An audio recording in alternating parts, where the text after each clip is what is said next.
A gente tem uma visão um pouco míope do sushi japonês, que é aquela visão que os documentários passam pra gente, que alguns vídeos do YouTube trazem pra gente, que é aquele sushi tradicionalíssimo. Aquele cara todo vestido de branco, tudo, né, impecável, naquele balcão maravilhoso, com os peixes fresquíssimos, mas tem essa linha do sushi popular também, entre aspas, no Japão, que tem sushi de carne, sushi de hambúrguer, sushi de milho. O sushi tem. PF. Tem. E pra gente também é a mesma coisa. Outro dia eu fiz um sushi de nuggets.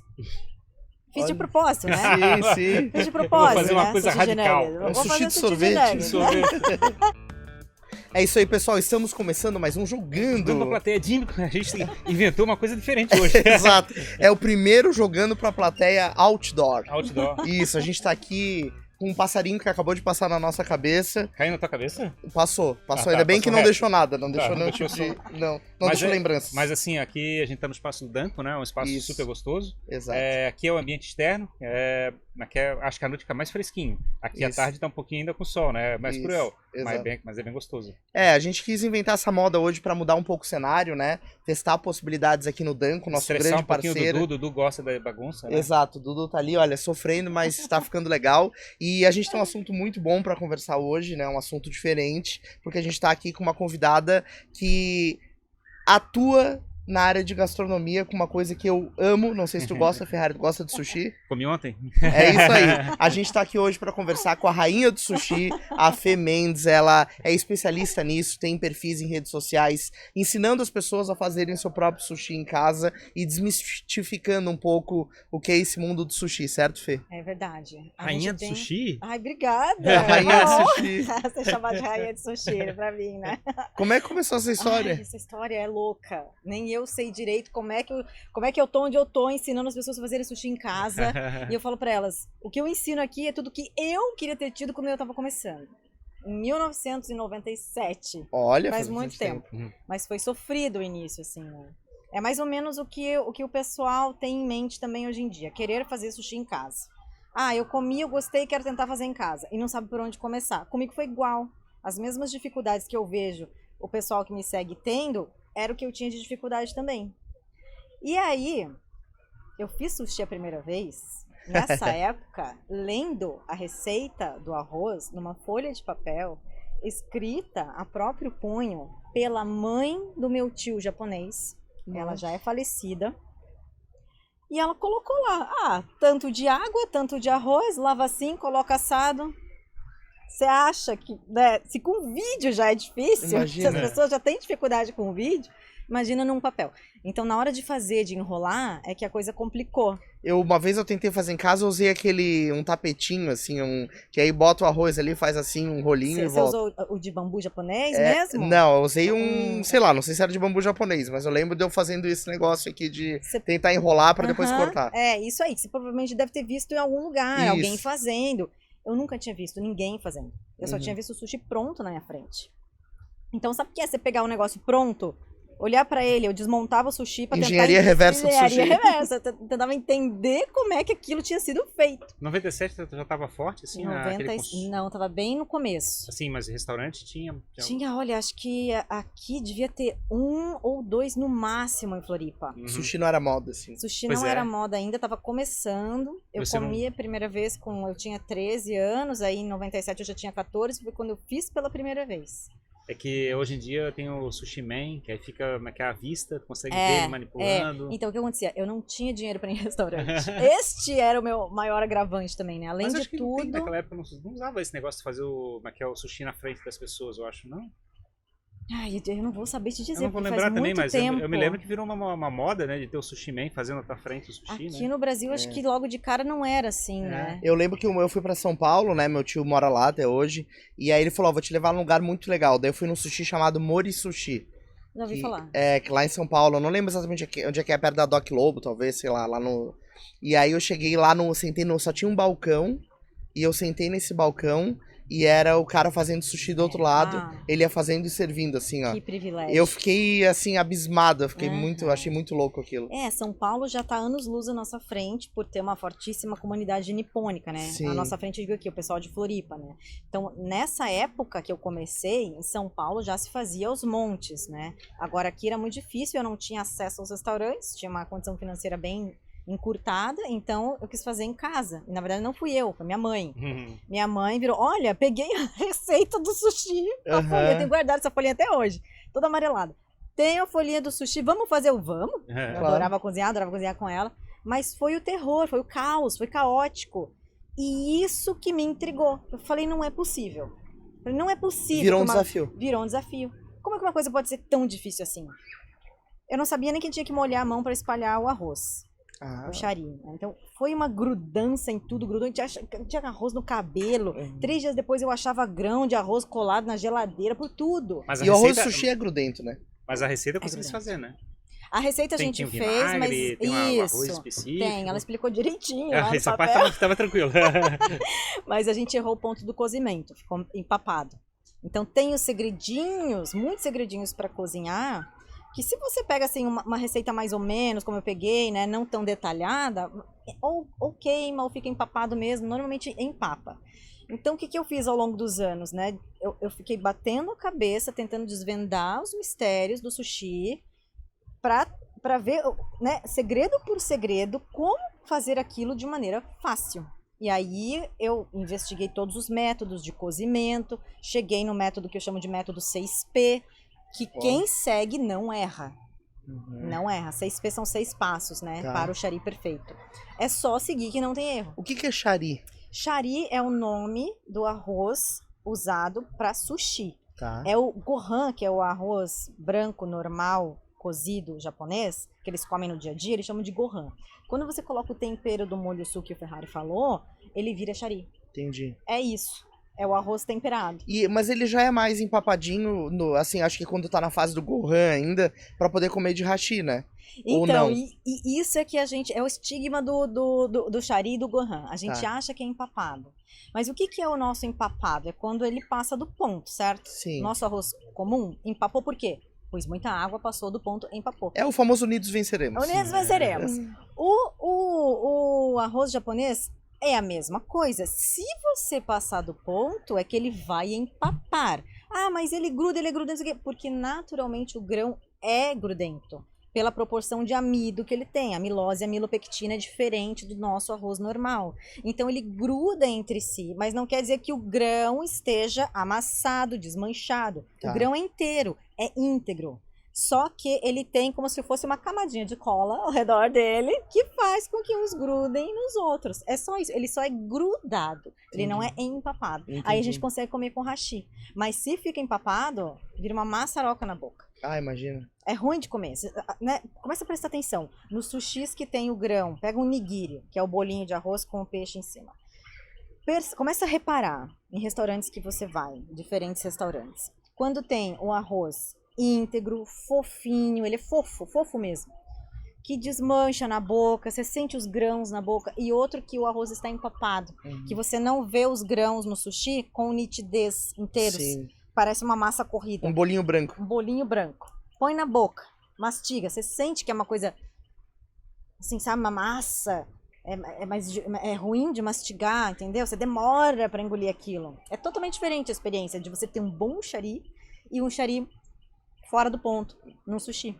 Entendi. E aí, como é que tu... Bom, tu teve esse desafio lá em 97, né, pra conseguir fazer.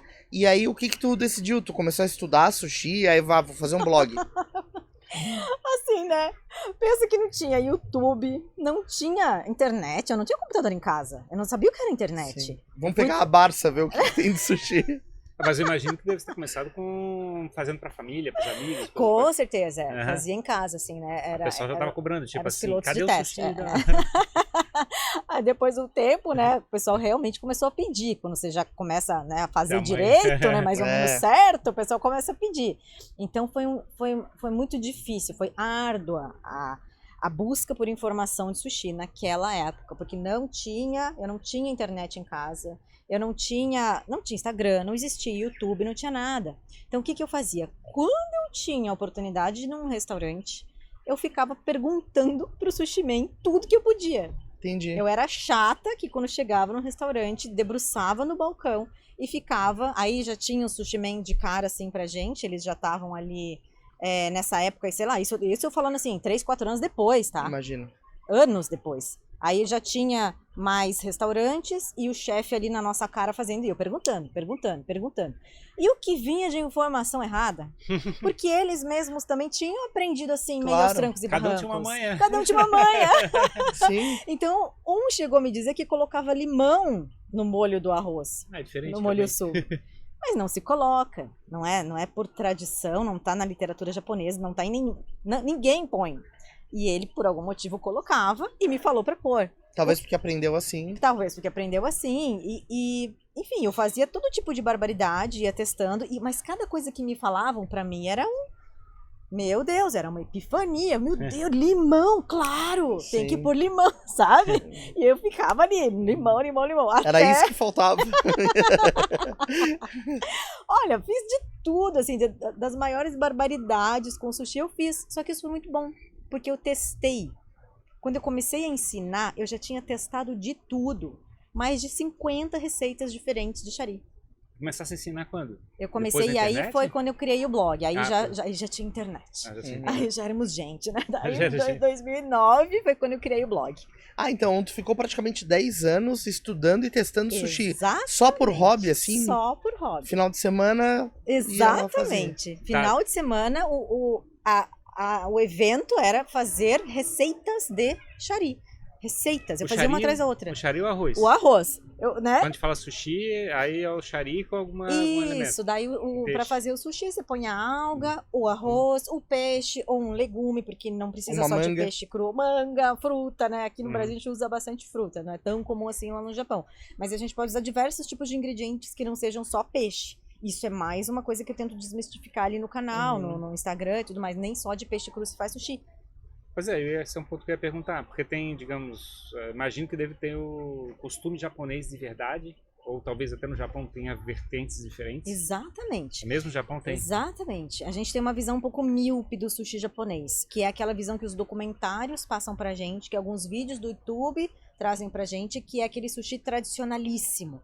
Aquele cara todo vestido de branco, todo, né, impecável, naquele balcão maravilhoso, com os peixes fresquíssimos, mas tem essa linha do sushi popular também, entre aspas, no Japão, que tem sushi de carne, sushi de hambúrguer, sushi de milho. O sushi PF. Tem. E pra gente também é a mesma coisa. Outro dia eu fiz um sushi de nuggets. Fiz de propósito, né? Sim. Fiz de propósito, vou fazer uma coisa radical. Um sushi de sorvete. Tá, deixa eu ficou uma delícia, porque eles usam também lá no Japão com frango empanado. Eu vou pegar meu nuggets e vou fazer. Com alface, eles usam alface lá e maionese. Então, eu não tava fugindo de uma linha do Japão. Essa farinha panko, ela tem uma influência pra mais crocantezinha, assim, né? Sim, ela é bem crocante. Ela é bastante usada também na culinária japonesa, né? Pra fazer os empanados. Deixa eu perguntar, então, digamos...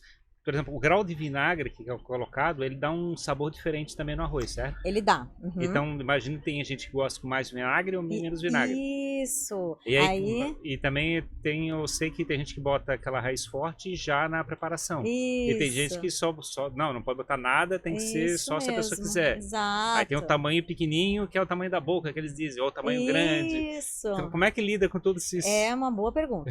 Então, o que acontece é o seguinte, não dá para agradar a todos, certo? Assim como existe um monte de tipo de bolo de chocolate, tem um monte de tipo de sushi. Cada restaurante faz o seu tempero, cada restaurante tem a sua técnica de corte do peixe, tem umas técnicas específicas com nomes realmente formalizados, digamos assim, no Japão, especialmente as técnicas de moldar o nigiri, tem nomes específicos, né? Kotegaishi, tategaishi, hontegaishi, então tem os nomes específicos para isso, que na linha tradicional eles seguem, mas mesmo assim, o chefe dá o tom, o chefe pode apertar mais ou menos, o chefe pode fazer o bolinho maior ou menor. Então você vai num restaurante tradicional lá, você sabe, o tamanho que ele faz é esse. Você vai em outro, o tamanho é esse. Então, cada um realmente tem os seus toques diferentes. Nenhum sushi vai ser igual ao outro. Agora, uma coisa que eu reparei comendo sushis tradicionais de omakase em São Paulo, porque eu ainda não fui ao Japão. Pois é, eu ia te fazer essa pergunta. Não fui ainda, Jimmy. Uma coisa que eu reparei nesses restaurantes bem tradicionais de São Paulo e que eu comi lá no já vou falar o nome. No Kan. O Kansuke é o restaurante que tem um chefe japonês que mal fala português. Então lá eu tive uma experiência mais próxima da linha tradicional japonesa. Eu percebi o quê? Que o shari, ele não é uma coisa assim proeminente no sushi, o sabor. E já no Brasil não. Já no Brasil a gente quer sentir o azedinho do arroz. Num restaurante tradicional assim você não sente o azedo do arroz, ele é mais neutro. O arroz entra mais como a base da textura, ele vai te entregar a textura. É claro que na mistura de sabores é importante ponderar ali o molho su, mas ele não vai aparecer, entende? Molho su? É a mistura de vinagre, açúcar e sal que tempera o arroz. É o que transforma o gohan em shari. Agora aqui não, tem gente que fala que no Brasil tem gente que põe muito açúcar, porque gosta de sentir o negócio doce. Pois é, ainda tem o shoyu, já né? comi vários sushis E aí também tem os shoyu. tipos de shoyu. Pois é, porque aí, digamos, se você quer pegar puro, teoricamente, o arroz não pronunciando muito, talvez o peixe fique mais marcante. Aí você começa a botar mais vinagre, bota mais shoyu, bota raiz forte e não tem mais peixe, né? No gosto.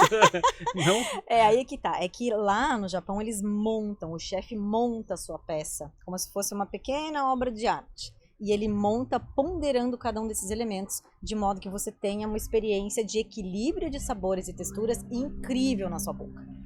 Então ele é indefectível. Agora, se você coloca um wasabi na mão de um chefe que não sabe bem lidar com aquilo, que eu já fui em restaurante também, que o chefe deveria preparar aquilo de uma forma harmoniosa para mim, eu só sentia gosto de wasabi. Eu falava, não tá na harmonia. Wasabi é a raiz forte, né? Que é a raiz forte. Uhum. Eu falo, mesmo sendo o legítimo, o verdadeiro, que é diferente dessa pastinha verde que a gente tem aqui. Eu falava, não, ele não acertou no ponto. Então eu já sei que ele, né, Wasabi tem outros lugares melhores. Aquele japonês, a pastinha era uma mistura, certo? Ela não é o wasabi puro. Não é o wasabi puro. É uma mistura, tem mostarda, tem raiz forte, tem corante. Algumas têm o wasabi verdadeiro misturado. Tem uma marca chamada SB, que é japonesa. Eles fazem a pastinha de wasabi e na composição, se você olhar ali, tem uma porcentagem de wasabi verdadeiro. É a melhor pastinha que tem de wasabi que chega aqui pra gente no Brasil. Uma delícia, bem saborosa. Lembra até o legítimo wasabi. Né? Pois é, eu comprei uma dessas japonesas para experimentar. Eu botei pela primeira vez achando que fosse a pasta a pasta que a gente compra que pega em restaurante, né? Aí eu botei, eu só sei que, tipo, meu nariz tava gritando assim. Nossa, é muito forte. É fortíssimo aquilo. É bem forte. A natural, o legítimo é mais fraquinho. É mais refrescante. Mas também, se exagerado, você dá uma choradinha. Nossa, eu chorava, doía, tudo assim. E mesmo você falando da questão dos sabores, tem estilos no Japão.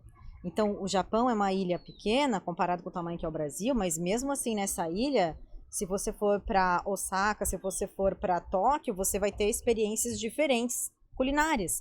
Então, o sushi de uma região, por exemplo, o estilo Kansai e o estilo Kanto, que é de Tóquio, Kansai, que é de Osaka, são estilos diferentes de sushi. Um é mais puxado para o doce e outro é mais puxado para o avinagrado. Entendeu? Então, varia lá também, não, né? É uma coisa assim, que às vezes a gente para e pensa aqui no Brasil, a gente está estragando a culinária japonesa, às vezes com as invenções que a gente faz. Mas eles também têm um grande espectro assim, de possibilidades no sushi, sabe? Não é só aquilo que a gente está acostumadinho a ver em certos documentários. A coisa é ampla. Você falou que você tem um tio japonês, isso? Então tem uma influência familiar. Você é descendente de japonês? Ele não é consanguíneo. Ele é casado com a minha tia, que é irmã da minha mãe. Tá. E como ele sempre morou em São Paulo, eles, né, minha família de São Paulo, e só por parte aqui da minha mãe, é que a gente viveu viajando pelo Brasil e nunca se estabeleceu em São Paulo, eu nunca tive um contato muito próximo com ele.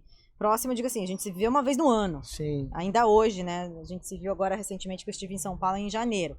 A gente se encontrou, mas muito brevemente. Sim. E o japonês que ele sabia, ele esqueceu. Quando ele era criança, ele falava, mas ele foi esquecendo ao longo do tempo. Mas volta e meia rola uma troca de figurinhas. Entendi. Porque ele entende da parte da culinária que também não é só o sushi, porque a culinária japonesa é muito ampla. Claro. Então ele entende dos macarrões, dos caldos, das conservas. Então volta e meia a gente conversa, troca uma figurinha. O que é o teu gosto radical, assim? Tens alguma preferência, assim, que todo mundo fala assim, ó, tem que ser do teu jeito? Uma coisa que marca a tua forma de fazer o sushi, não? Você gosta de mais avinagrado? Gosta de mais forte? Eu sou muito... Eu tenho muito respeito pela tradição. Então eu tento ao máximo seguir a linha da tradição quando eu estou ensinando, por exemplo, no meu curso, eu tenho um curso online. Então no curso eu segui a linha da tradição. Então eu estou sempre meio que defendendo, né, o modo tradicional japonês de se fazer. No entanto, eu também tenho um curso de sushi chamado Brasileiríssimos, em que eu ensino a fazer os sushis brasileiros. Aí você vai que é o requeijão? Aí vai de tudo, né? Vem entre o cream cheese, que tinha um monte de gelé Nutella. de pimenta, Nutella, fiz sushi doce. Frito, Nossa, coloquei... frito. Banana, doce de leite. Tudo que a gente vê por aí, que é exatamente isso aí que você falou, tá no curso. Porque, querendo ou não, essa fusão culinária, desde que o sushi veio para o Brasil, e não tanto São Paulo, outras regiões que não têm essa influência nipônica tão marcante, né? Porque a comunidade japonesa é muito forte lá em São Paulo. Então, especialmente nessas outras cidades, quando chegou o peixe cru, primeira coisa que você faz, peixe cru, né? Não só no Brasil, mas em outros países tem um pouco de resistência com o peixe cru. Sim. Só que essa fusão de você misturar os ingredientes e aquilo que a gente já está acostumado a comer no Brasil com o que está vindo do Japão, permitiu justamente a popularização do sushi. Então a gente não pode condenar, né, assim, cegamente essas misturas, porque elas foram importantes para a assimilação dessa outra cultura japonesa, dessa outra culinária que carrega um peixe cru. Como que eu vou fazer para comer esse peixe cru? Põe cream cheese, que na verdade o cream cheese é uma influência americana, né? Então ainda tem isso. O Philadelphia nasceu nos Estados Unidos. A primeira foi uma chefe que inventou o sushi Philadelphia, que a gente conhece, de salmão com cream cheese. Que é muito famoso e muito popular, né? Muito popular. Todo mundo quer o sushi Philadelphia. Exatamente. Então, isso ajudou a popularizar o sushi nos Estados Unidos, ajudou a popularizar o sushi no Brasil. E a gente vai fazer onda, né? Tipo... Ai, cream cheese no sushi. É graças ao cream cheese que você tá comendo peixe cru, né? Claro. Né? Não dá pra renegar a coisa assim. Tudo tem seu valor. Já que a gente tá falando de Japão e Brasil, seria o temaki a coxinha japonesa? Eu sempre fico me perguntando isso. Olha, o temaki brasileiro é o colchão, né? Porque o nosso temaki não é como é feito no Japão. O nosso é robusto, né? É grandão e tem forma de cone. Esse é o temaki brasileiro. O temaki japonês tem duas formas. Ou você faz em casa, com a família, corta as algas assim, em quadradinhos menores, prepara todos os ingredientes da mesa e cada um monta o seu. Temaki lá é uma refeição de família. Então você senta ao redor da mesa, cada um pega o seu pedaço de alga, põe um pouco de shari, põe um ingrediente como se fosse um quiser, fundi, assim, e dobra, todo mundo como se faz. fosse um fundi. Sim. Dobra como? Assim, faz uma dobra qualquer com a alga, como se fosse um taco. Sabe? Aquela dobrinha. Tem gente que faz duas dobras, do jeito que quiser. Uma trouxinha. Você faz uma trouxinha, só precisa segurar os ingredientes e come. Então não tem esse negócio de fazer cone, é invenção. Isso é coisa do Brasil. Aí a outra versão de temaki japonesa que existe é a de tubo, né? Eles fazem um rolinho. Porque, um cilindro, assim. Um cilindro, porque temaki é mão, maki é enrolado com a mão. Então o chefe enrola com a mão.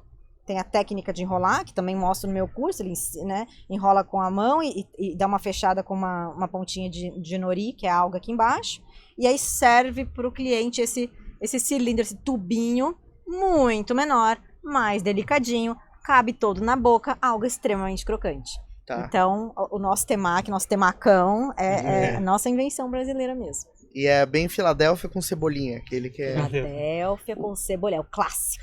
A utilização do salmão e o atum, eu imagino que não, mas o salmão é uma coisa mais brasileira, assim. No Japão eles usam outros tipos de peixe. Usam também o salmão. A gente acha que eles não usam salmão, mas eles usam sim uma infinidade de peixes. Só que o salmão é mais recente lá. É uma coisa que começou a se popularizar mais na década de 70. comparado com os outros peixes. Sim. Outros pescados, como você vai pegar a sabá, que é a cavalinha, é coisa do período Edo, de 1600, 1800, entendeu? Então tem sushi de cavalinha. Tem sushi de cavalinha, tem sushi de agulhinha, tem sushi de sardinha, tem sushi de todo tipo de peixe que você pode imaginar. O nobre é o atum, né? O mais nobre, o mais caro é o atum. O mais aqui, complexo, né? Pois é, a gente valoriza mais o salmão. E a gente valoriza mais o salmão. Eu acho o atum bem mais geladinho que o salmão. O salmão não fica tão geladinho, né? Ele é mais... A temperatura não é tão... que depende da parte do atum. As partes que tem mais gordura, elas são diferentes das partes que tem menos gordura, tanto para o salmão quanto do atum. Só que o atum é ainda mais complexo, né? Tem o akami, tem o chutorô, tem o otorô, tem várias partes. Dependendo da seção do peixe, ainda tem outros nomes. Você tira ali umas 10, 15 partes do atum. Tem os cortes do atum. Tem os cortes do atum. Então ele é um peixe mais complexo, né? Então, dependendo da parte que você está experimentando, ela vai ser um pouco mais ácida, ela vai ser um pouco mais sanguínea, ela vai ser um pouco mais gordurosa, um pouco mais geladinha, como você está falando. E também depende da forma como é preparada. Mas todo tipo de peixe no Japão e moluscos dos mais nojentos, assim, pro brasileiro, eles usam. Moluscos, você olha e fala, eu não comeria isso. Mas eles usam pro sushi. Ovas, todo tipo de ova que você olha assim e fala, meu Deus, ova de bacalhau, que é uma das mais esquisitas, eles usam também. Então, assim, eles aproveitam tudo que o mar entrega, porque é uma ilha. Eles aproveitam demais toda a entrega do mar. E eles têm um conhecimento absurdo de cada pescado. Quando é a desova, quando é jovem, quando é adulto, qual é a melhor época para pescar. Esse aqui tá na corrente tal, a corrente sul vai entregar um melhor pescado. Se você pescar o linguado nessa época do ano, ele não vai estar tão gorduroso, tão grande, tão saboroso. Não. E dependendo da época do pescado, da sua época de vida, ele ganha nomes diferentes. Então tem peixes que tem 3 nomes diferentes dependendo da sua época de vida. Nossa. E aqui pra gente chega um robalo na mesa, é robalo. Robalo. Não tá preocupado. É só o peixe, né? É só peixe. Peixe é peixe, E o né? shoyu, porque eu sei que tem gente que bota a comida como se fosse enfiada dentro de um balde de shoyu, e tem gente que só molha, e tem gente que... eu ouvi dizer, vamos ver, vou dizer o meu conhecimento popular, que chegou até mim, que é falta de educação molhar o arroz no shoyu, que tem que molhar só o peixe. Não é pra enfiar dentro do balde inteiro? Não, pra fazer aquela sucção. Não, é bom quando tu pega com o hashi, né, aquele pauzinho, né, e xuxa. enfia com os pauzinhos, pra poder depois lamber o pauzinho. Capoteando o sushi. Aí tu pega o seu hashi e vai lambendo o shoyu. Xuxa no shoyu e dali, né, Dudu? Xuxa no shoyu e dali. Então, vamos lá. Depende. Se você vai comer um sushi tradicional japonês, é uma heresia você fazer isso, mergulhar. Porque, primeiro, aquilo já vem com shoyu. O sushi que eles te servem num balcão, num restaurante tradicional, já vem com shoyu. E o chefe insiste, não precisa shoyu, ele fala. Já está temperado. E ele fala de um jeito até bem incisivo, assim. Ele fala. Uma vez eu mergulhei. Uma vez eu tava desatenta, fazendo story, sei lá o quê. E na hora de eu me servir, né, ele colocou o prato na minha mesa, eu fui pegar um sashimi que tinha flor de sal e acho que raspas de limão galego. Era um pargo, que o próprio chefe tinha pescado de manhã. Eu peguei com o hashi e mergulhei no shoyu. E ele, não, shoyu não. Desculpa, eu não sabia encher a minha cara, né? Por quê? Porque você quer ter o prazer de experimentar aquilo que o chefe preparou com a experiência dele, com a habilidade de ponderar cada um dos ingredientes. O shoyu já estava ali na peça. Se eu colocasse mais, eu ia estragar o trabalho dele. Agora, se você está falando do sushi brasileiro, como eu já disse, tem cream cheese, às vezes o arroz já tá ali todo amassado, maçarocado. Ketchup entendeu? vai também. Atolado de tarê. É o shoyu que vai fazer diferença? Não é. Entendeu? Já é uma outra proposta de sushi. No entanto, eu insisto que, seja um sushi brasileiro, seja um sushi japonês, o shari é crucial. O shari faz muita diferença. Então, você está fazendo um sushi brasileiro, faça com a técnica correta do shari, porque vai fazer diferença. E aí o que acontece? Sabe o uramaki, aquele que tem o rolinho com arroz por fora? Se você pegar um sushi desse, bem feito, mesmo que tenha ali cream cheese, tare, maionese e flocos de arroz, o que é que seja, mesmo que tenha toda essa mistura brasileira, se você mergulhar essa parte que tem o chari, chuchar, né? Chuchar, o que vai acontecer? O arroz vai quebrar, vai desmanchar. Já perdi muito arroz dentro do shoyu. Vai abrir, né? Vai abrir. Vai fazer Então não é nhaca. culpa do Sushi Man. Sushi Man fez certinho o chari. E fez com o recheio que você queria. Agora, não foi feito para chuchar. Eu falo que sushi não foi feito para nadar no shoyu. Porque desmancha mesmo. Entendeu? Mas o paladar do brasileiro é diferente, né? Mas o Jimmy tava comentando que, a gente tem aquela ilusão que o certo é você não molhar nem o arroz, é molhar talvez só a parte do peixe. Isso. Aí, quando tem um arroz exposto, né? O certo é realmente não molhar. E quando acontece de ser o rolinho... Isso falando do sushi... Tradicional. Do sushi mais tradicional. Porque tem, por exemplo, o nigiri. O nigiri tem a parte que tem o arroz exposto. Então, de fato, você mergulha o peixe. Aí tem aquele rolinho, o rossomaki, que é a alga por fora, o menorzinho. Mas o arroz também está exposto numa certa parte. Então, você também não vai afundar. Você vai colocar só uma beiradinha. Outros que você não consegue nem levar o sushi, por exemplo, o gunkan, que é aquela barquinha que tem uma alga ao redor, é mais raro aqui no Brasil. Só nos restaurantes mais tradicionais. Então, é aquele em formato de barquinho, navio de guerra, que eles chamam, que você não consegue... Ele é mais desestruturado. Mais desestruturado, ou que você não consegue virar para mergulhar. Ou mesmo um nigiri que tenha uma cobertura que você não consegue virar porque a cobertura vai cair. Eles usam o gari, que é o gengibre em conserva, como pincel. Então, eles pegam o gari com hashi, mergulham o gari no shoyu e pincelam a peça de sushi. Sabe que você não tem saída? Então, é o capricho vai pincelar, tem que ser feito. né? E é bem comum. Você falou bastante do tare, né? O tare é aquele adocicado, né? É, o agridoce. E agridoce. É diferente do molho de ostra, né? É diferente do molho de ostra. E isso também, maqueta em sushi, que é feito envolve o tare. Lá no Japão, se você pegar um sushi de enguia, tem tare. Então, eles fazem, o mais comum para se servir é a folhinha aberta. Eles colocam o retângulo de folhinha de nori, um pouco de chari e a enguia em cima com tare, já pincelada com tare. Aí você pega com a mão, fecha e come. Agora, aqui, do jeito que a gente vê no sushi mesmo, né, em cima do sushi com a alga, já é uma coisa mais ocidental. Que é gostoso, né? Se você pegar um uramaki dragon, que é normalmente aquele que tem algum tipo de cobertura por cima, e põe geleia de pimenta, põe tare, é gostoso. Não dá pra dizer que não seja gostoso. Né? Eu não sei, quando você começa a botar tare em tudo, fica tudo adocicado. É, igual aquela... Nossa, trufa. A trufa. Se você põe trufa em tudo, você não consegue. Por mais nobre que seja o ingrediente, né? Tudo tem que ser ponderado. Claro. Né? Então, é uma questão de ponderação. Essa moda do crispy ali, crispy de couve ou coisa assim, isso eles fazem no Japão também? No sushi? É, no sushi. No sushi tradicional, não. Não. Mas aí você começa a entrar na linha mais, né, comercial, aí você vê aqueles sushis de esteira passando, tem de tudo que você pode imaginar. Não sei se dizer especificamente se vai ter uma couve crisp, mas tem queijo. É que eu achei interessante porque é uma maneira de explorar outra. Você falou da alga crocante, né? E é muito difícil chegar a conseguir um sushi com uma alga bem crocante. Normalmente, às vezes, até pelo tempo que ela ficou em contato ali com o peixe ou com o arroz, ela acaba ficando um pouco mais molenga, digamos assim. E o crisp, ele fica bem crocante, é um jogo de textura diferente, né?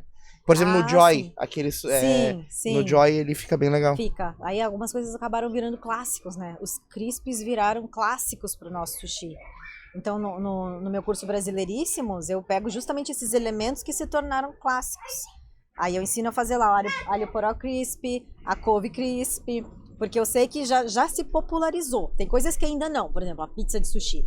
A gente vê em alguns lugares, mas não tá tão popular. Como é que é uma pizza de sushi? Então. Complicado. Eles cortam algo em formato triangular, fazem um rolo de sushi pra simular a borda da pizza. Eu tô rindo, mas daqui a pouco eu vou estar ensinando a fazer. Rodízio de pizza de sushi. E aí põe o recheio por cima. Cream cheese, salmão, os crisps também. Só que o que estava acontecendo? As pessoas estavam com dificuldade de comer.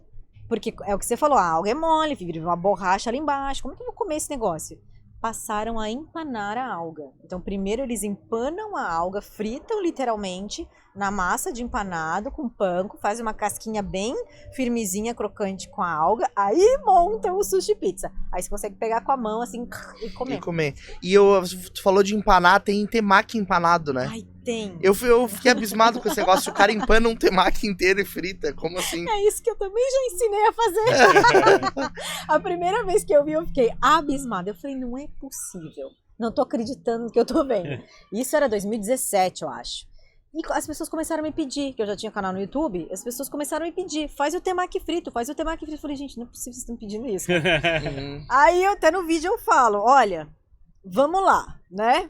Eu não sei se dá pra chamar de sushi, né? Mas vamos fazer o temaki empanado frito. E eu uso um garfo que funciona muito bem. Churrasco. Um garfo de churrasco. Aí eu falo, ó, pra quem tá fritando um temaki, o que é um garfo de churrasco espetado, né? Aí eu começo a brincar. Porque eu também tinha achado uma barbaridade. Mas pegou.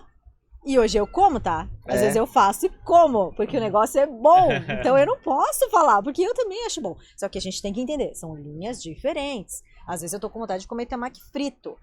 Ou Big Hot, que pegou também, que é a moda do Big Hot. Mas, na maioria das vezes, eu tô com vontade de comer um sushi clássico tradicional. É um rolo de sushi frito. Um churros. Cortado ao meio. E aí É porque a gente viu como é que é os hot, eles são basicamente um rolo, só que eles são cortados. Isso. Como se fosse um hot. Como se fosse sushi separadinho. Isso, é o mesmo processo de você fazer um hot, o rolo, só que o hot você corta em peças. Sim. O Big Hot não, é um cachorro quente. Você corta ao meio, abre, recheia e come mesmo como se fosse um cachorro quente. Com salmão, cream cheese. No curso eu também ensino e coloco doce, coloco morango com leite condensado. Nesses fritos aí, o salmão é maçaricado ou é o salmão in natura? Normalmente é o fresquinho mesmo, in natura. E se quem quiser maçaricar, maçarica. Tem versões maçaricadas. Porque esse maçaricado também é um negócio que pegou, né? Pegou. Que o pessoal... Pegou. Eu não sei, é o meio do caminho. Acho que pra alguém que tem preconceito de comer uma coisa crua... Isso mesmo. Ah, maçarica. Sei lá. Isso mesmo. Pra quem tá começando, muita gente me pergunta, Fê, eu nunca comi sushi. Por onde eu começo? Eu não vou falar pra pessoa de cara comer um nigiri de salmão cru, né? Ou de atum, qualquer outro peixe cru. Eu falo pra ela, olha, começa com um maçaricado, começa com o frito, que é como aquilo que eu falei antes. É a porta de entrada. Daqui a pouco ela vai passar a comer sem o maçarico, vai sentir o gosto do peixe cru e vai ver que é uma delícia, vai experimentar um sushi tradicional. Então a gente tá aproximando as pessoas do sushi, do nosso jeito, mas... Tô me lembrando de gente que não comia sashimi, né? Sashimi é o peixe puro, né? Só a fatia. Aí ele pegava uns pedacinhos, ia lá na cozinha e fritava. Eu vi um vídeo assim, a pessoa pegou todo o sashimi, um salmão lindo, cortado e colocou tudo na frigideira. Meu Deus do céu. Mas é engraçado. Né? Já vi, é isso aí. Mas ele tá falando de produzir conteúdo no YouTube, né? Tava falando ali, como é que é esse processo de produzir conteúdo no YouTube? Tu tens uma estrutura já desenhada para isso? Ou não, tá enjambrado? Como é que tá o processo de produção? O canal começou em 2017, né? E bombou logo de cara, porque como eu já tinha o blog, toda a minha audiência do blog, que também já era gigantesca, migrou já de cara pro meu canal. Então, eu levei 2 anos para criar a coragem. Eu tive a ideia em 2015, vou criar meu canal. Cara, foram 2 anos para eu criar a coragem. Porque eu fico pensando assim, eu olho aqueles canais de YouTube de cozinha, aí tem câmera em cima do prato, tem câmera... exato. Assim, meu Deus, a produção daquele negócio é absurda. Eu não tenho esse nível de produção. O negócio ele era bem caseirinho. Então, eu tinha tudo quanto era tipo de garra, que agarrava em todos os cantos da cozinha. Sim. E aí era sempre pausado. Eu fazia uma parte com a câmera aqui. Aí eu tirava a câmera daqui, pendurava lá pra ver o outro ângulo. Porque eu sempre fui muito trabalho. Eu sempre fui muito chata com a didática. O meu diferencial sempre foi a didática. Porque quando eu criei o canal, eu falei, eu quero criar um canal diferente de tudo que já existe. E qual é o meu diferencial? É mostrar a minha cara e mostrar fazendo didaticamente. Porque normalmente... o que já existia, os chefes ou as pessoas que estavam fazendo sushi não mostravam a cara e elas só meio que ilustravam o que elas estavam fazendo. Não ensinavam, não explicavam, não tinham passo a passo. Então, quando eu comecei, eu falei, vai ser didático. Eu vou falar, eu vou mostrar, vou ensinar, não só mostrar, ensinar. E aí eu fazia questão de trocar a câmera de lugar. Era um trabalho do cão. E quando você fazia e via que não tava filmando nada?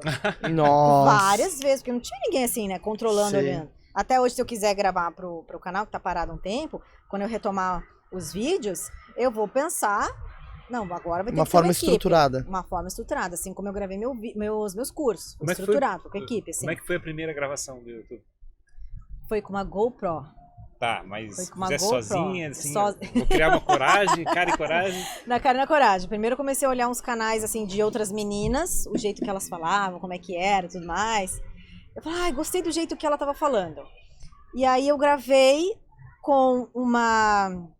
Eu peguei uma cadeira, um puff em cima, a GoProzinha ali que ficasse na altura da minha cara e comecei a falar. Quando eu fui assistir, eu falei, meu Deus. Todo mundo fala que a primeira gravação que a gente faz no YouTube dá uma impressão que você tá dentro de um... como refém no fundo de um... que é de um subsótão, um Cativeiro. subsolo, um cativeiro. Exatamente, eu falava assim.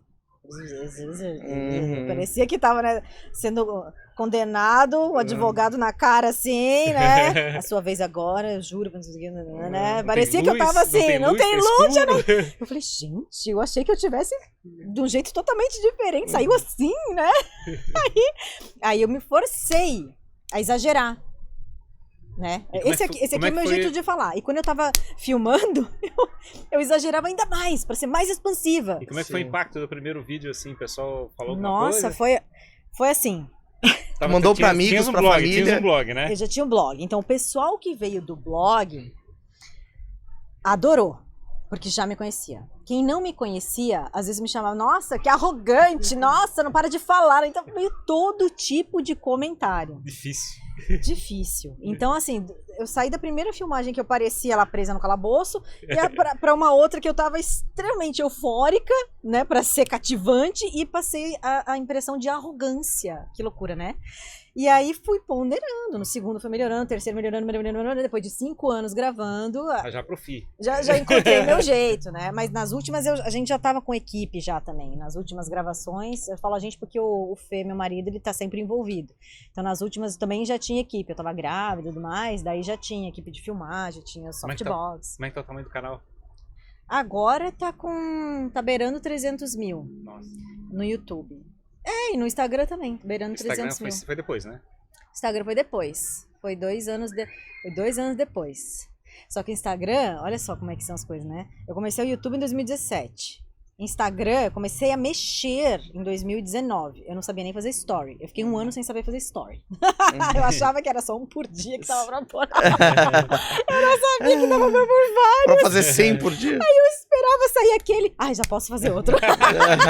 E era 30 segundos, né? Já liberou. Era 15 segundos pra não ter a primeira história. Eu achava que era um por dia louca. Aí quando eu comecei a mexer com o Instagram, o negócio foi muito lento. De 2019 até 2000, agora, tá? 2022, eu tava com 30 mil seguidores. O que aconteceu? Comecei a fazer Reels. Aí o negócio estourou. Então, do ano passado, que eu tava com 30, 40 mil em agosto do ano passado, agora tá com quase 300 mil. E o que o Reels tem de E o que tu fez? Que tipo de conteúdo? É Qual é essa mágica?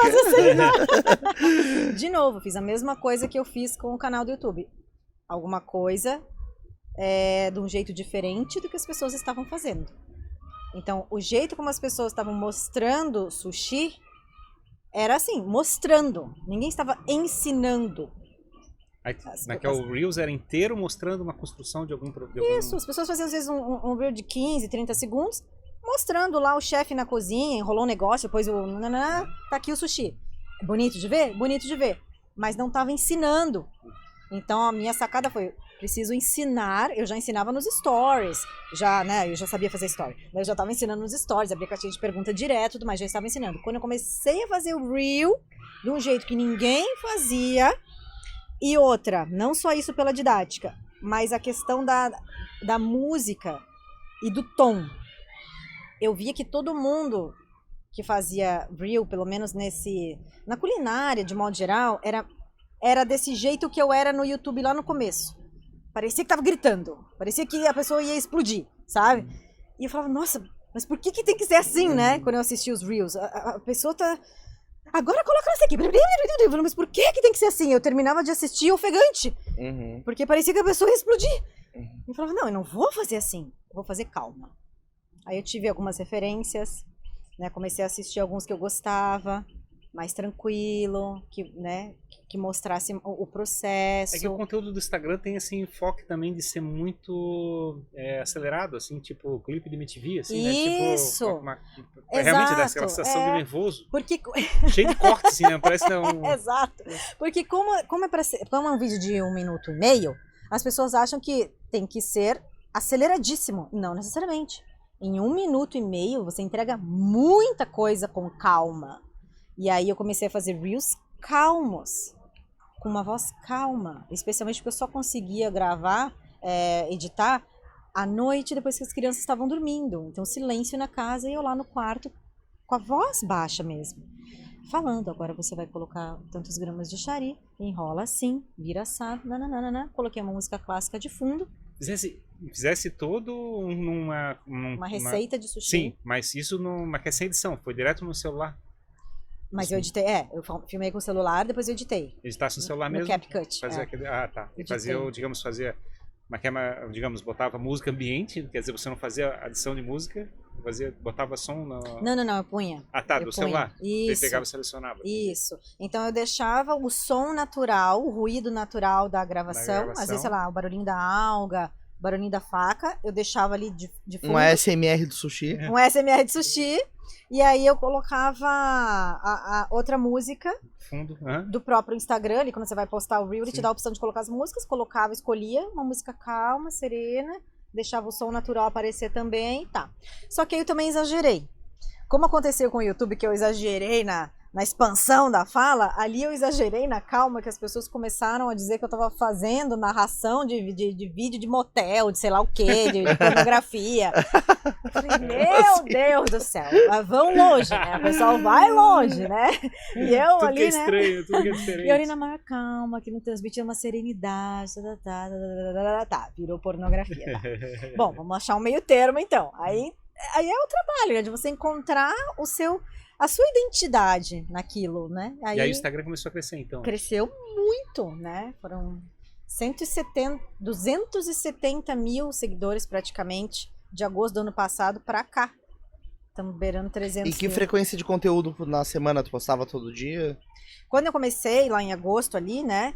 Era todo dia. Todo dia um Reels? Todo dia um Reels. Todo dia. Aí, claro, não consegui, né? Pois imagina preparar a pauta pra tudo isso. Não consegui, né? Aí eu parei, só que aí eu errei. Eu parei parado. Em vez de só espaçar, eu parei. Achando que não fosse acontecer nada, né? Cansei tudo e não tinha bombado criança, ainda. Filhos. Já tinha viralizado ali uns 2, 3. Já tinha viralizado. Então nessa primeira leva de agosto, eu já tinha conseguido ali uns 180 mil seguidores em 20 dias, assim. Foi... Porque viralizaram uns 3 desses. O que conteúdo viraliza? Qual a receita? As pessoas, assim, tem algumas coisas que fazem viralizar. Por exemplo, alguma epifania. No sentido de... Uau, eu não sabia que dava pra fazer isso. Sabe? Eu ensinei Nessa época eu ensinei... não vou lembrar dessa época qual que viralizou agora. Mas um recente que viralizou foi cream cheese caseiro. Então as pessoas ficaram embasbacadas que de um jeito tão fácil dava pra fazer algo que pudesse ser chamado de cream cheese caseiro. Apesar de que muitos diziam que era coalhada seca. Pode ser o que for, pra mim é cream cheese caseiro. Funcionou, eu uso no meu sushi, tá top. Porque cream cheese é caro e as receitas de cream cheese são sempre muito elaboradas. Que eu já fiz também, funciona, fica bom, mas é muito elaborado, em grande quantidade. Aí eu mostrei um jeito que a pessoa falou, então a pessoa gosta de ter esses... Não acredito que dá pra fazer isso. Como eu não pensei nisso antes? Outra coisa. As pessoas gostam de opinar. Te vem fazendo alguma coisa de um jeito meio errado, sei lá, e elas começam a opinar. Aquilo vai viralizando, vai compartilhando. Outra coisa, elas gostam de ajudar. Então, se você mostra alguma coisa que tá ajudando... Esse do cream cheese também ajudou muito. Mas, por exemplo, o meu vídeo do Filadélfia... Eu lembrei, viralizou esse na primeira leva lá de agosto do ano passado. Esse viralizou, teve quase 10 milhões de visualizações. O que que era? Um sushi que todo mundo ama, que eu desmistifiquei. Eu mostrei exatamente como era, né, como deveria ser feito. Quantos gramas de arroz, a posição do peixe, do cream cheese, enrola assim.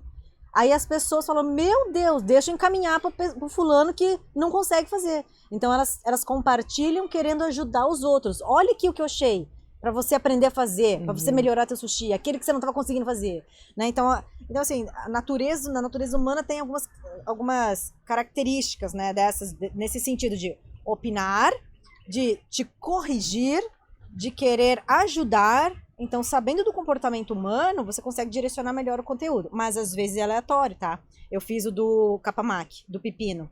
E fiz o do Califórnia. Jamais pensei que fosse viralizar. Falei, vou fazer um clássico agora. Foi o que eu pensei. Simplesmente, vou fazer um clássico. De pepino, que muita gente não gosta. Bombou. Logo de cara ali, 1,5 milhão, 2 milhões de visualizações. Que engraçado, né? Não tem, então, assim, muita... Como eu falei, tem esse comportamento humano que a gente tem que estar sempre observando, mas não tem regra também. Às vezes eu lanço um negócio que eu acho que vai bombar e não bomba. Como foi o do polvo, que eu postei há pouco tempo, semana passada, eu acho. Da cultura coreana e outros países asiáticos de comer polvo, mini polvo, baby polvo, vivo, inteiro na boca. Nossa, eu acho que isso aqui vai bombar porque é chocante. É chocante mesmo. Por que não viralizou? Eu acho. Porque muita gente não gostou.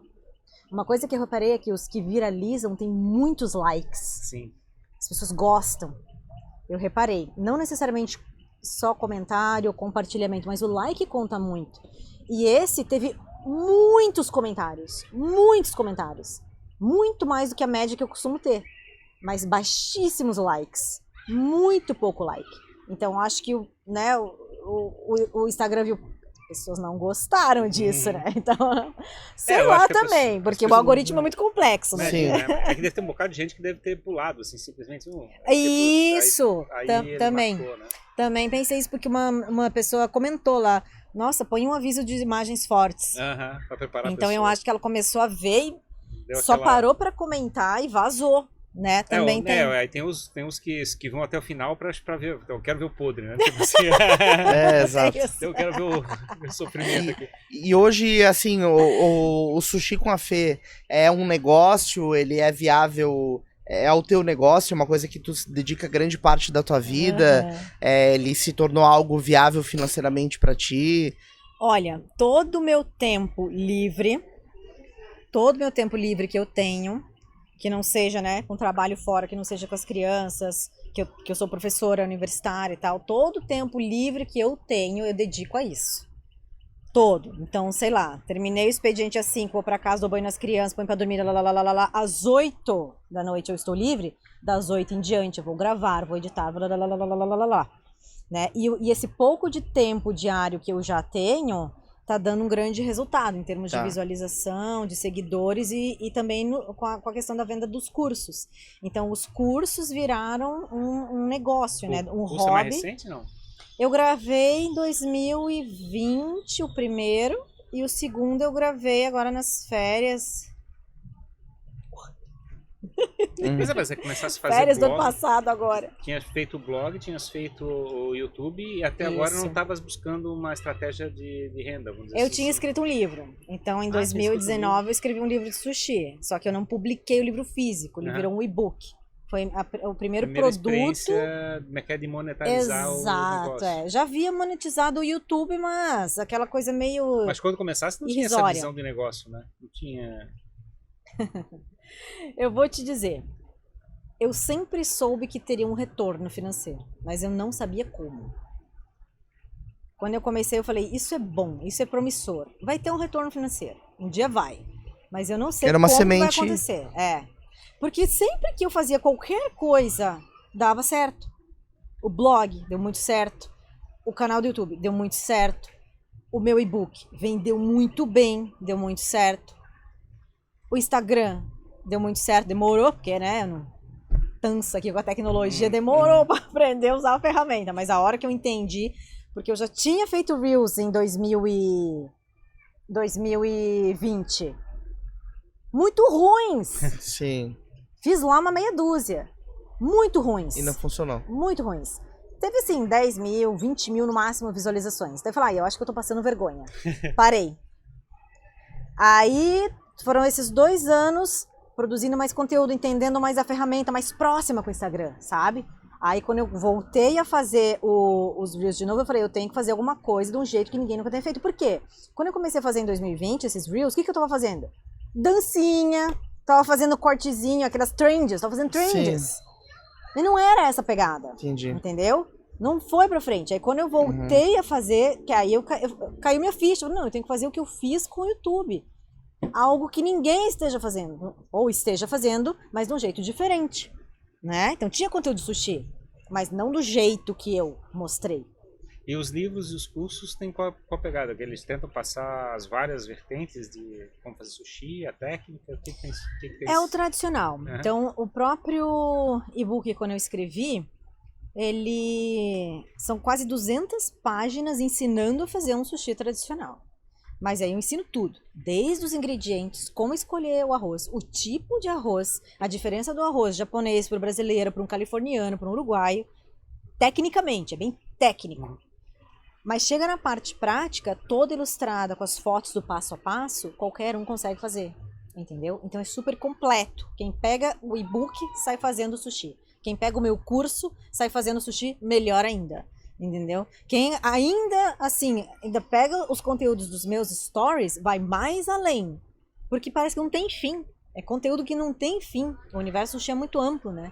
Muito grande. E tens uma comunidade de gente que tenta experimentar tudo que tens feito, assim, não? Tens um grupo de pessoas bem chegadas, assim? Tem uns seguidores bem... uns fãs, né? Eles mesmos falam, olha, sou teu fã. Então tem gente que acompanha mesmo e reproduz as receitas. E confia. Eles confiam, entendeu? O que eles sentem é confiança. Então se eu fiz, olha que loucura, se eu fiz um sushi de nuggets... Eles vão fazer. Eles vão fazer. E eles fazem e me marcam. Fiz sushi de nuggets, adorei a liberdade de fazer sushi em casa, porque é isso que eu tento passar. Essa facilidade, essa liberdade. Pô, a gente fica o mês inteiro no desejo de comer sushi. Não, não pode. Não, isso não é vida. Você fica esperando virar um mês para entrar seu salário para comer sushi? Não, eu como sushi quase todo dia, às vezes 2 vezes por dia, fazendo em casa, com o que eu tenho na minha geladeira. Às vezes eu tenho ali um cogumelo, às vezes eu tenho um pepino, às vezes eu tenho uma cenoura, às vezes eu compro uma cabaça desidratada. Qualquer coisa que eu tenha ali na mão, vira um sushi. Então eu não sinto mais desejo por sushi. Isso é libertador. É claro que eu tenho vontade, mas aquele desejo incontrolável de eu preciso comer sushi, que tem gente que se enfia em dívida por causa de sushi, isso eu não sinto mais, porque toda hora eu tô comendo. E as pessoas viram que sim, é possível. Elas começaram a entender que dá para fazer do sushi um prato do dia a dia, assim como arroz e feijão. Ele não é tão caro assim os ingredientes comparado? Porque é muita mão de obra que é a questão da... Por que ele hoje ele é valorizado tanto nos restaurantes? É uma boa pergunta também. A mão de obra tem que ser muito especializada e o insumo aqui no Brasil principal, que é o salmão, tá caríssimo. Tá muito caro. Meu irmão tem um delivery. Quilo, tá. Né? Meu irmão tem um delivery, então ele fica assim, se batendo para achar um meio termo ali na precificação que ele vá lucrar, mas que não vai encarecer tanto para o cliente, que vai impedir o cliente de pedir, né? Porque o insumo é realmente caro, o salmão. Eu ia te perguntar, tu nunca pensou em ter restaurante, né? Tu falou que teu irmão tem um delivery. Já pensei, tá nos planos. Tá nos planos. Próximo passo provavelmente vai ser esse, né? Então, à medida que as coisas forem crescendo, é colocar em prática, porque há uns anos atrás, há uns quase 10 anos atrás, eu já tive essa vontade. E era uma vontade que vinha, eu esperava passar, porque eu já trabalhei em sushi bar, já trabalhei em restaurante. Eu trabalhei nos 3 restaurantes, eu sei como é que é. Eu sei que é um tranco ali, é uma pegada. Eu esperava a vontade passar. Aí vinha mais um ano, a vontade aparecia de novo. Passava. Aí de tempos em tempos vinha essa vontade e sempre passava. Só que agora, de um ano pra cá, essa vontade não passou mais.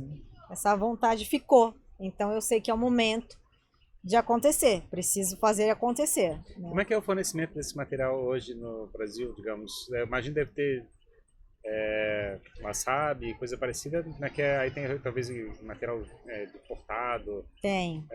como é que é peixe, como é que é salmão? Salmão chileno. Pois tem que pegar da onde? É do chileno, que é o bom? O chileno, olha, quase 100% do salmão dos restaurantes de sushi do Brasil vem do Chile. Uhum. Não temos aqui o salmão selvagem fresco, que tem, por exemplo, na Alasca, na Noruega. Aqui é o salmão chileno. A gente não cultiva em Não, fazenda? a gente não tem aqui. A gente não tem. Então vem tudo do Chile. Agora, se você optar por fazer com outros peixes, que todo mundo me pergunta, vai sair muito mais barato. Então, eventualmente, eu vou na peixaria aqui, eu compro um carapau, que é super barato. Faz um sushi delicioso com carapau. O carapau é mais magro, mais gordo? Como é que ele é? O carapau depende. Se ele tiver grande, ele vai estar mais gordo, que a gente fala, né? Mais gorduroso. Uhum. Se ele for menorzinho, ele vai ter menos gordura. Então, carapau grande, gordo, delicioso, barato. Você paga R$10 o quilo de um carapau. Acho que o charme do salmão é o fato dele ser bem gordo, geralmente, né? O salmão tem mais gordura. O sabor do salmão Cada peixe tem seu sabor, né? Mas é claro que o salmão, ele tem um sabor mais pronunciado. E essa gordura é uma delícia também, né? É a mesma coisa que acontece no atum. Se você pega a parte gordurosa do atum, é muito saborosa. Ela derrete na boca, aquela textura que derrete, né? Como é que é carapau? Qual é o nome? Carapau. Carapau. Ele é da onde? Também chamado de xerelete. Ele é manezinho. É daqui, não? É daqui. É daqui? Tem no litoral todo, basicamente.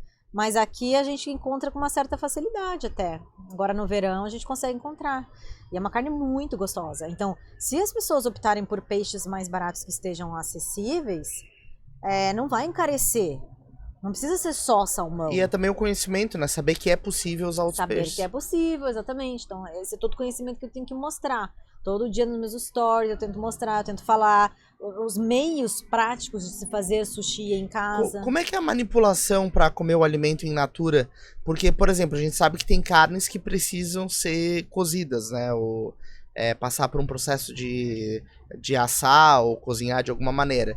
E o peixe não necessariamente, você pode comer in natura. Uhum. Tem algum risco, algum cuidado muito crítico que tenha que ter nesse processo de manipulação para não ter nenhum tipo de problema? Todo alimento, quando não é bem manipulado, representa um risco, né? E todo alimento nenhum alimento é 100% seguro, já parte daí. Mas como minimizar, então, o risco mínimo que já existe, né? Existem sim as normas básicas de manipulação. Por exemplo, evitar uma contaminação cruzada. Você não vai pegar um peixe fresco da peixaria e colocar numa tábua onde você acabou de colocar, sei lá, um ovo. Uhum. Você sabe que a casca de ovo é suja, você sabe que pode estar contaminado e tudo mais. Então, o cuidado básico que a pessoa tiver em casa já torna o pescado quase 100% seguro para comer cru. Você não precisa passar nada, você não precisa ficar lavando, não precisa passar limão, não precisa passar nenhum produto. Tá? Então, também já parte da procedência da peixaria. Muitas vezes eu vou comprar peixe, eu vou numa peixaria, por exemplo, que eu não conheço, eu não vou comprar logo de cara um peixe para sushi, um peixe qualquer, numa peixaria qualquer. Eu paro, olho, analiso tudo. Como é que tá o estado dessa vitrine, se tem mosca, se tem cheiro, como é que tá a limpeza, como é que tá a iluminação, como é que o atendente tá me atendendo, se tá de luva, se não tá, se tá mexendo no dinheiro. Eu olho tudo. Eu olho os pés, aí eu vou ver o aspecto do peixe. Se já fui, né? Se já deu esse monte de barreira já no visual geral, eu saio. Ele não tem que ser congelado para ter uma... O congelamento mata parasitas. Pois é, que eles Alguns países têm essa obrigatoriedade do congelamento para matar um parasita, mas ele vai estar morto ali dentro do mesmo jeito, né? Então o sushi man vai ter que abrir, vai ter que estar sempre atento à carne para ver se tem algum parasita e retirar tudo mais. No entanto, a maioria desses parasitas não é nociva ao homem de fato. O nocivo é o anissax, que é uma minhoquinha meio transparente, que é bem fácil de ver e é muito raro de se encontrar. Mas raro. Normalmente tu pega, abrir o peixe, ele já vai ter ali. Normalmente você filetando... Já aconteceu contigo assim? Já aconteceu não de anissax. Anissax eu nunca vi, nem lula, que é onde é mais comum. Nem lula nunca vi. A lula você pega contra a luz assim. Peixe branco você põe contra a luz. Daí você vê se tem algum parasita ou não. Aconteceu comigo com um peixe bonito. Que na hora que foi abrir tinha 2 parasitas ali, 2 bolinhas branquinhas assim. O que você faz? Você tira, aí sim convém dar uma limpada com água, né? Seca o peixe e a vida continua, a vida segue. Pode né? comer normalmente. Pode comer normalmente. Agora o problema é que nem é um problema tão sério assim. Se você por acaso comer este parasita, como eu falei, a maioria não é nociva, tá? A maioria é o quê? Vai te dar uma verminose. Por isso que alguns médicos preconizam o uso de vermífugo uma vez ao ano, né? Vai te dar uma verminose. Se você puser na boca e mastigar, Morreu. nem verminose vai dar, porque você vai ter mastigado o parasita, vai que assunto desagradável. Nossa, vai um parasita aí do molho. Passa um sonho no porção de parasita. Fala outro peixe, então, que o pessoal experimentar. Quem que tem mais peixe bom? Não, eu tô brincando. É? Eu vou finalizar, o pessoal entender, porque é realmente importante a pergunta dele. Mas é um assunto assim, que às vezes é desagradável, que às vezes nem tento ir nas profundezas quando eu tô fazendo os stories, porque realmente tem gente que Já se dá uma afugenta, embrulhada, né? Mas então, a maioria não é nociva. Se encontrar, dá pra tirar e aproveitar. Se for uma infestação muito grande, descarta, né? Se tiver lá a sua carne infestada, que pode acontecer, descarta o peixe inteiro. Mas normalmente você vê ali um pontinho, outro pontinho. O anissax, como eu estava falando, que é o mais sério, é o mais grave, mas também é o mais raro de encontrar. Um salmão de cativeiro você não vai encontrar. Não vai encontrar.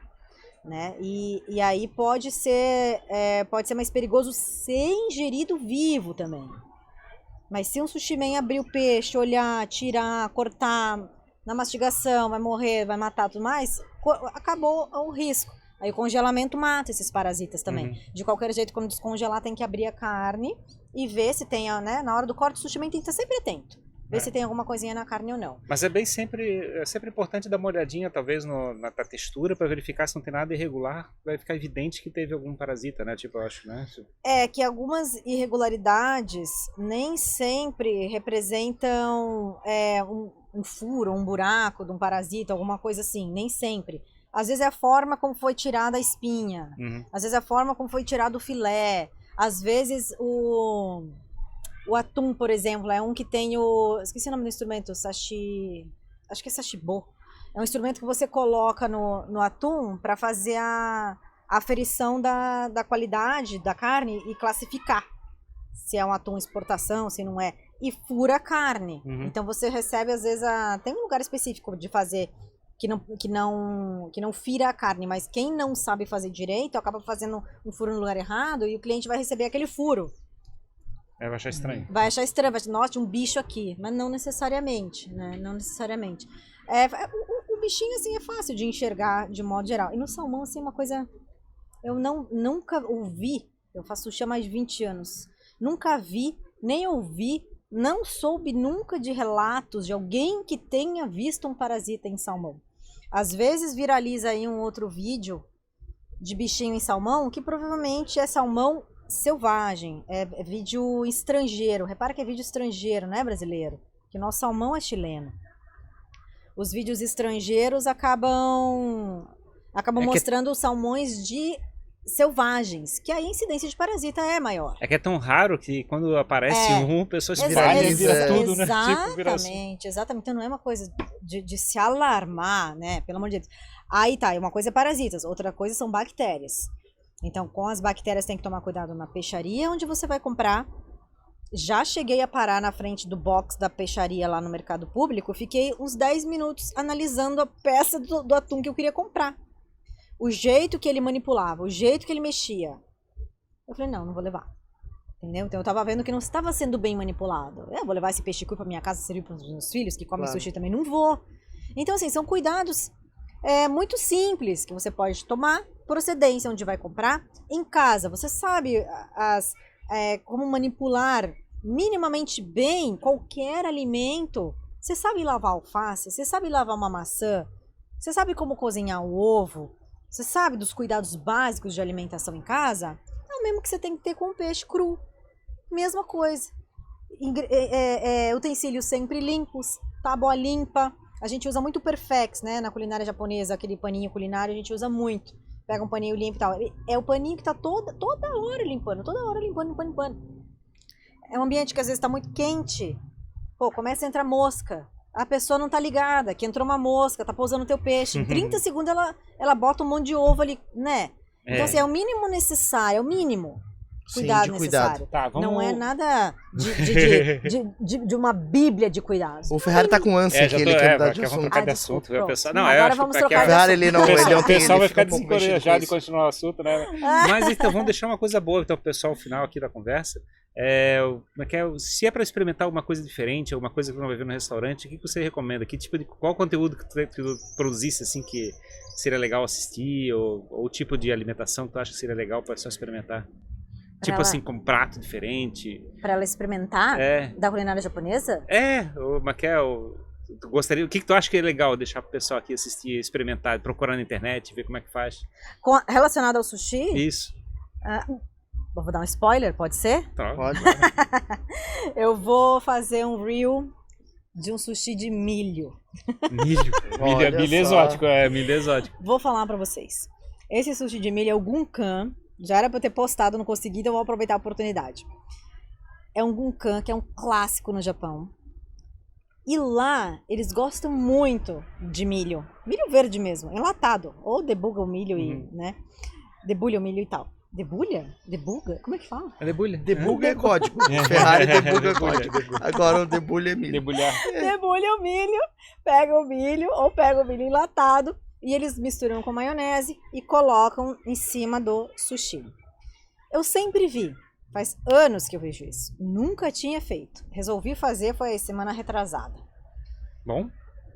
A hora que eu experimentei, eu tava assim, não tava dando nada por aquilo. A hora que eu experimentei, eu falei, eu não acredito. Os japoneses sabem o que eles estão fazendo mesmo, né? Porque é gostoso. Então, assim, eu vou postar, não sei, hoje não vai dar mais. Amanhã, provavelmente, esse reel do sushi de milho com maionese. Quando o pessoal assistir a conversa, já vai estar postado, eles vão lá. Postado, Eles vão lá ver. Então pronto. Vocês vão ver lá que já vai estar postado. E vai estar na cara lá, façam. Eu sei que vai dar um pouquinho de aversão, milho e maionese, mas é gostoso demais. Comam, experimentem. Então o que eu falo é, não criem preconceito com os novos sabores relacionados ao sushi, porque pode ser muito surpreendente mesmo.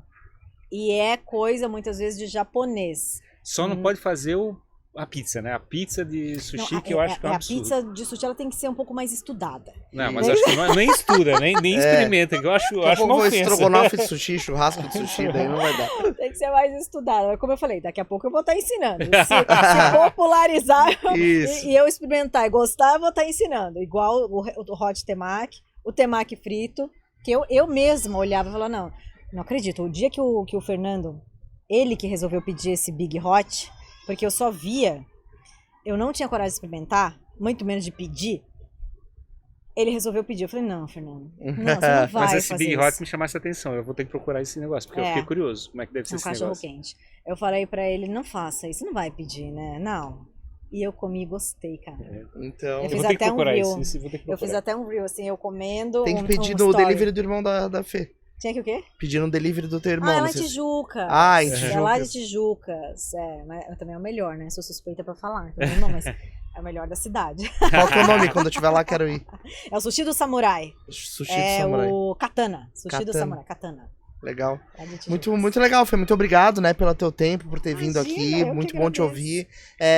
Fala tuas arrobas pro pessoal seguir, te acompanhar. Minhas arrobas. Quantas são? 15 arrobas. Sei lá, né? Não sei, uma no TikTok, uma no Instagram, é tudo Sushi com a Fê. As minhas arrobas são do Instagram, Sushi com a Fê, @sushi. O pessoal confunde, acho que é sushi com café. Mas é sushi com a Fê. E também me chamam de Mafê. Não sou Mafê, não é Maria Fernanda, né? Porque é sushi com a Fê. Então, Sushi com a Fê. O meu canal do YouTube também é Sushi com a Fê. TikTok também é Sushi com a Fê. O meu blog não existe mais. Morreu? Morreu meu blog. Migrei agora, né? Larguei o blog, não dei mais conta. Mas tu fechou o site, tirou do ar? Tirei do ar já. Foi até recentemente agora. Eu acho não gerava um tráfego orgânico ali de busca? De busca, o pessoal ficar te encontrando e ficar... Gerava. Na época, assim, mais antiga, antes do YouTube. Entendi. Quando eu tava ali ativamente postando, eu fazia uma postagem por semana, nem era tanto. Gerava Nossa, chegou em quase 500 mil de visualização por mês, assim, naquela época lá de 2000 e era 2010, sushicofê.com.br? Não, Mas era sushi à la carte. Mas é engraçado, tá tão estranho a busca do Google. Muitas vezes eu tô procurando alguma coisa no Google, a primeira coisa que aparece são pessoas respondendo no YouTube. Vídeos fazendo a resposta. Mas eu só quero a resposta. Eu quero só saber a informação. E tá jogando, não, eu tenho que ver o vídeo para poder ver as respostas. Exatamente. Foi por isso, entre outras coisas, que eu acabei largando. Porque no início eu aparecia lá em primeiro, segundo. Né? Sempre dava lá o sushi à la carte, sushi à la carte, sushi à la carte. Conforme o tempo foi passando e eu fui deixando de ter muito tempo para aquilo, né, eu adorava, mas eu acabei tendo outras prioridades, eu fui largando um pouco. E logo migrei para o YouTube, eu vi que o YouTube estava dando bem mais retorno, e eu também monetizei o YouTube, né? Então eu vi que o blog, as duas coisas não estavam fazendo. É estranho, a impressão que me dá é que o Google parece estar desistindo da parte escrita, Engraçado, né? né? Bem estranho. Hoje mesmo fazendo pesquisa e estava aparecendo um monte de vídeo, né? Até eu chegar lá no texto, eu tive que rolar um tanto mesmo, pois como é, você estranho, falou. Né? Mas tudo bem, faz parte do jogo, né? A internet tá assim. Eles mudam, a gente muda também. Exatamente, mas o legal é que a minha rede, assim, né? Porque você cria uma rede, tá sempre me acompanhando. Então o pessoal, tem gente que até hoje fala comigo assim, Fê, eu te acompanho desde o blog. Nossa, eu fico toda feliz. Sim. Porque é uma coisa tão antiga, de mais de 10 anos, e a pessoa tá ainda comigo. Me acompanhou no YouTube, me acompanhando no Instagram. Às vezes vai lá pro TikTok também. É meu cliente meu aluno do curso, comprou meu e-book, sabe? Então, o pessoal vem, é uma rede, né? Uma rede. Legal. Tá bom. Show de bola, muito obrigado então por ter vindo. Agradeço pelo convite, pela oportunidade, adorei conversar com vocês. Até a próxima, né? Vai ser um prazer te receber de novo aqui, então quando tiver alguma novidade, avisa a gente e volta aqui pra bater um papo. Obrigada, Tá bom? eu que agradeço, será um prazer. Vamos acabar nosso espaço novo espaço, aqui, exatamente. Externo. Na próxima eu trago sushi. Então tá, fechou. Vou estar combinado. Combinadíssimo. Então é isso aí. Muito obrigado a você que assistiu a mais este episódio aqui no Jogando Pra Plateia. Agradecer aos nossos parceiros, né, inicialmente ao Danco, né, por esse espaço maravilhoso aqui que a gente produziu mais esse episódio. Pois é, pessoal tem que comentar aí. O que vocês acharam desse espaço aqui? É bonito, Exato, né? A gente tá experimentando coisas novas. Olha aqui a câmera aberta aqui atrás. Lindo. Meu Deus, vou nadar naquele lago. Maravilhoso.